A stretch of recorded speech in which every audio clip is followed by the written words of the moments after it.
मागील 2 वर्षापासून डॉक्टर बाबासाहेब आंबेडकर पुतळा सुशोभीकरण करण्यात यावं या मागणीसाठी मी सातत्यानं आंदोलन करत आहे. तर डॉक्टर बाबासाहेब आंबेडकरांच्या पुतळ्याच्या परिसरातलं सुशोभीकरण झालं पाहिजे.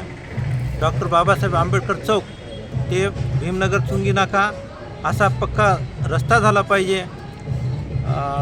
डॉक्टर बाबासाहेब आंबेडकर सांस्कृतिक सभागृह डॉक्टर आंबेडकर नगर पूर्णा त्याचं खूप दुरावस्था झालेली आहे, त्याचं दुरुस्तीकरण झालं पाहिजे. व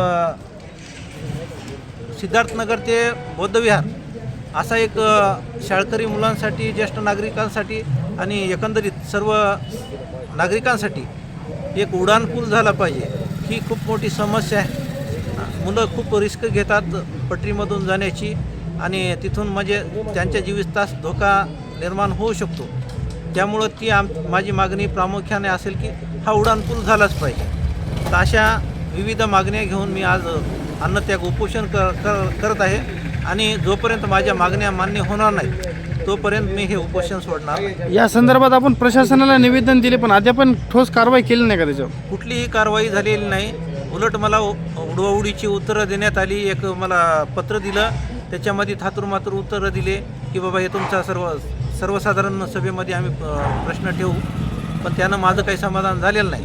जोपर्यंत ह्याच्यावर प्रत्यक्ष कृती होत नाही, कुठलं काम ठोस होत नाही, तोपर्यंत माझं अन्नत्याग उपोषण चालूच राहील. या मागणीमध्ये आपण स्पंदन बँकेची एक गैरप्रकार मागणी केलेली आहे, ते विषय काय आहे आपला?